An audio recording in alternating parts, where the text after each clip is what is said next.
Work from home పేరుతో జరుగుతున్న మోసం ఏంటో ఈ రోజు నేను మీకు ఒకటి చెప్తాను. ఈ సిచ్యువేషన్ ఎక్కడో కాదు, మా ఇంట్లోనే ఎదురైంది. మా మరదలు ఇంటర్ చదువుకుంటుంది. వాళ్ళ ఫ్రెండ్ ఎవరో చెప్పారంట వర్క్ ఫ్రమ్ హోమ్ చెయ్యి డబ్బులు వస్తాయని చెప్పి.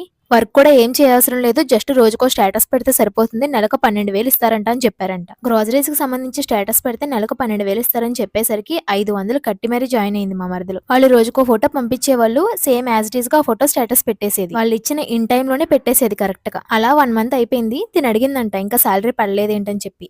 వాళ్ళు ఏం రీజన్ చెప్పారో తెలుసా? మీరు ఈ నెల మొత్తంలో ఏదో ఒక రోజు మట్టికి కరెక్ట్ టైమింగ్ లో పెట్టలేదు, అందుకే మీకు ఈ మంత్ శాలరీ రాదు. మీరు ఒకవేళ మళ్ళీ జాయిన్ అవ్వాలనుకుంటే మళ్ళీ 500 పే చేసి జాయిన్ అవ్వండి అన్నారంట. నేను దానికి ముందే చెప్పా ఇలాంటి వర్కౌట్ అవ్వవు, వద్దు అని. కానీ నా మాట వినలేదు. మీకు కూడా ఇలా ఎవరైనా చెప్తే అస్సలు నమ్మకండి, అవి అస్సలు వర్కౌట్ అవ్వవు. ఆ 500 తో వాళ్ళు బాగుపడతారు తప్ప మనం బాగుపడేది ఉండదు. మనీ సంపాదించాలి అనే ఆశతో ఇలాంటి తప్పుడడుగులు అస్సలు వేయకండి. అండ్ ఇలాంటి పనులు చేసే వాళ్ళకి ఒకటే చెప్తున్నా, వాళ్ళు ఎంతో ఆశతో మీకు మనీ పే చేస్తారండి.